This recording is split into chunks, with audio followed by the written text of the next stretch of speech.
Hi there, Jazz Cabbage, i.e. Seattle Ganja Goddess here, and welcome to another episode of the All Natural Art Project.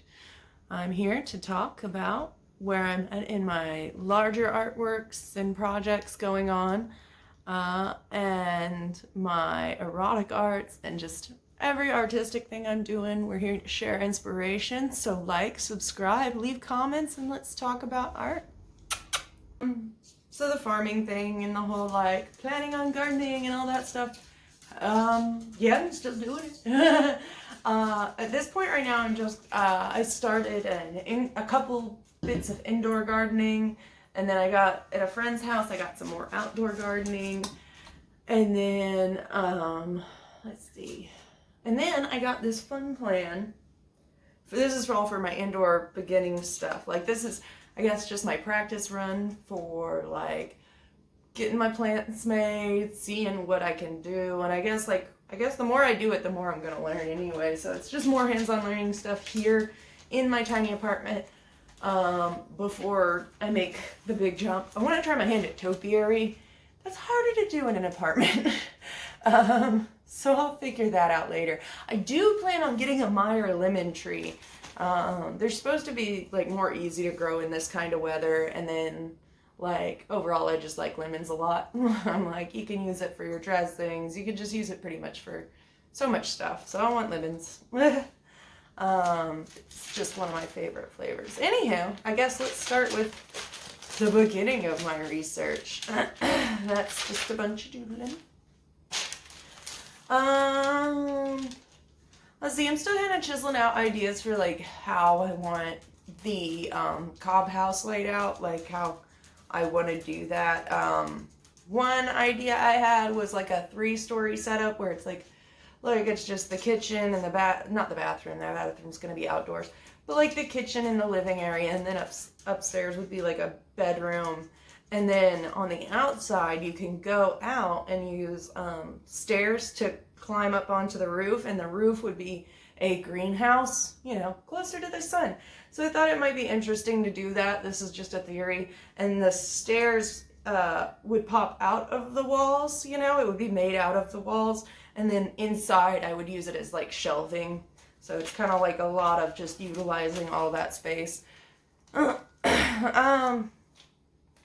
that's only kind of like a concept. I don't have anything like solidified, but I think right now that's like my favorite idea.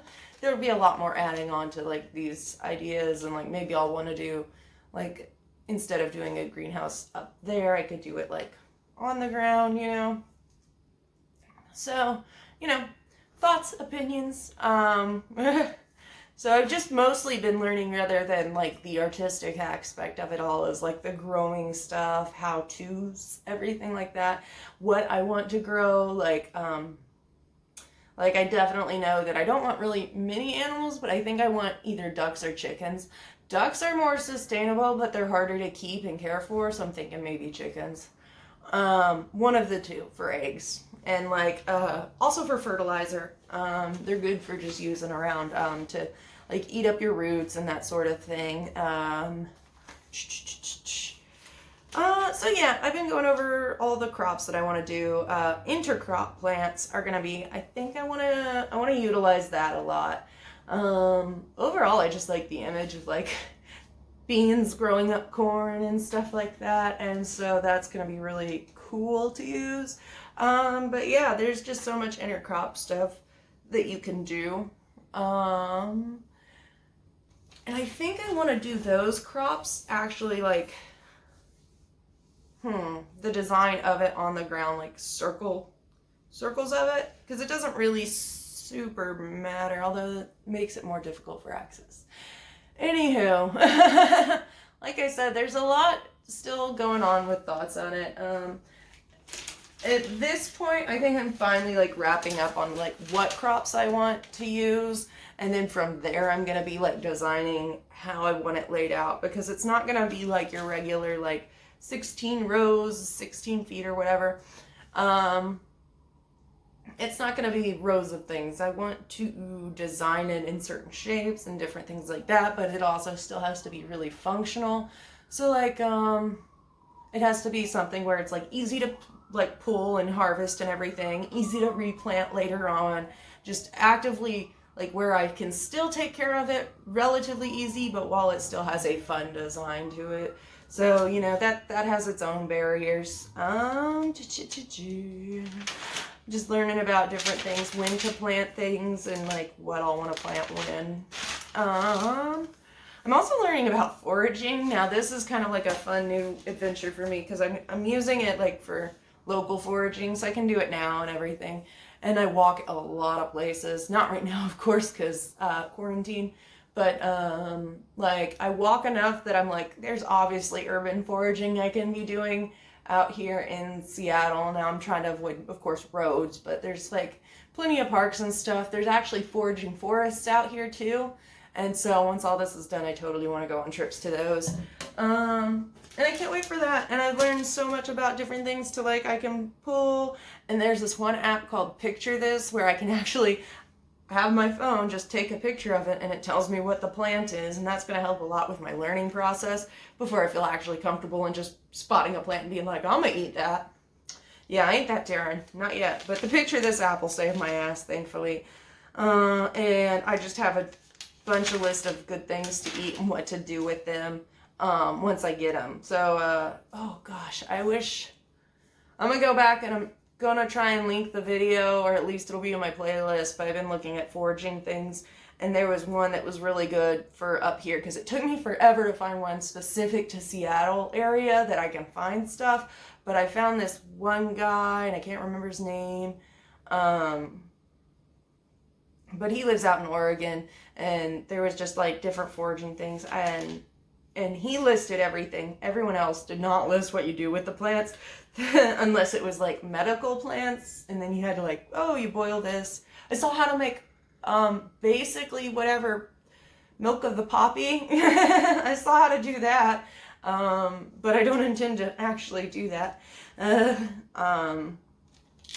yeah, there's just so many good things. I have like well over a page here of just different, yeah, my handwriting's chicken scratch, but different things that I can do with it. Do with all the local stuff. Mostly salad things and herbs, but I look really forward to like berry season. I'm gonna go berry picking so hard. Oh, and so there's one more concept that I've been having is like for my gardening stuff, I want to do shelves, and I've very little experience building things, so this is like more adding on to more experience. And so I've planned my shelves way thoroughly. I probably spent like 2 hours planning my shelves, which is way too long, but I was like, I wanted to look up exactly what I wanted to put on them so that I knew exactly how to space them, because I don't want to shoot myself in the ass and be like, oh, but I want these plants, but I can't plant them. So I know what I want, and so it's all spaced out, and it ended up taking one extra shelf. Like I'm gonna do like a 3-foot shelf by one window, and then I got like a long window where I can do a 6-foot long shelf. And they're both gonna be about 6 feet tall. On my 6-foot one, I'm doing microgreens, peas and peppers, and then I'm gonna do like a potato box at the bottom of my indoor shelving. Now on the potato box, I think I'm gonna line the box with felt planters. That's what I've seen as far as like quality for like, it seems good for potatoes. So I'm going to use those and put felt planters underneath and then plant my potatoes. And I'm just going to leave just plenty of space for that. So like my bottom shelf isn't like till 3 feet up. Next thing is my 3-foot shelf. Now my 3-foot shelf, I'm doing my herbs and might do bok choy if there's space for it. Like, and I'm giving my herbs 2 feet because, like, my mint I have, like, most of my herbs I have planted in, like, pretty deep soil. Like, not deep, but, like, yeah, it's all, like, about a foot deep. So I had to give myself extra room for the growth. Anything else I have, like, in smaller planters. Peas and peppers grow about 3 feet tall, so I gave them, like, extra space upwards. But yeah, I got another on this 3-foot one. I got another, I'm doing a squash box instead. I really like spaghetti squash. And if I have room for something else, that's cool. But it's only going to be like a 3-foot wide, like long shelf. And then like it's only about, I'm going to do this one about a foot and a half wide. Because I already have like a table and that's gonna be in front of it. It's a small apartment. Yeah, I'm gonna try and do the squash box like I did the potato box, like I'm gonna do the potato box. And that's gonna be spaghetti squash and maybe acorn squash if I have space for it, but like, we'll see. And then like the next shelf up would be spinach and lettuce because I eat a lot of those. And I think this is actually a pretty good garden to keep me going for a while. Like it's gonna, like it's not much space. Like I don't have much space, but this is gonna be like enough vegetation to feed me while I'm indoors. And I'm like, that's pretty cool. So, I mean, I look forward to one day outdoor gardening and farming, like actual farming and stuff.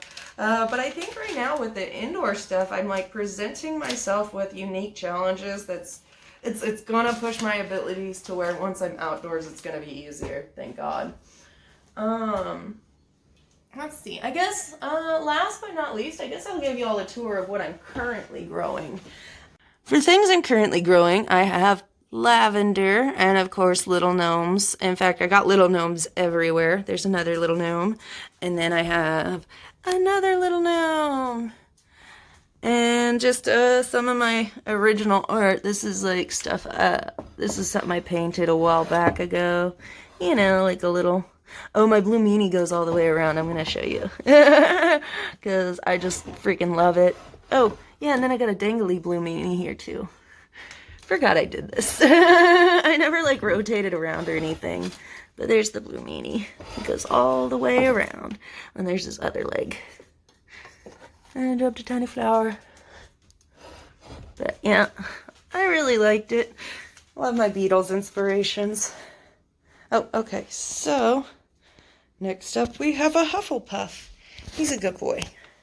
And then my another gnome. I had some cat grass over here like literally seconds ago, but I moved it to a different spot so my kitty could get a hold of it because the dogs were bothering her. Oh, and another gnome. Yeah. And then, let's see. I have been having a pretty rough fruit fly problem right here. Here's my little strawberry plant. I don't know how good it looks. I'm like a little concerned about it. But yeah, like the little flowers it's just clumped together so hard. Here's another one. This is the one that Bum bunnied a while back ago, but it's fixing itself and looks quite nice.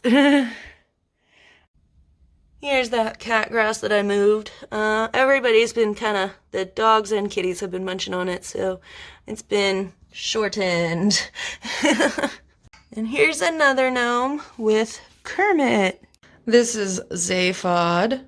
I decorate him seasonally, so right now he's ready for summer. Do do do do. And then I have more gnomes. You know, got gnomes everywhere. Gotta have your gnome. This is the last of my gardening. I got Sophia the Chia from a friend, and then I have my mint, which I recently trimmed because it grows so crazy wild here. Like seriously, it just grows so fast. And then I have some really dying bamboo that was also eaten by my cat. She's got a trend going. So that's pretty much the end of my garden. So comment, like, subscribe, and have a groovy day.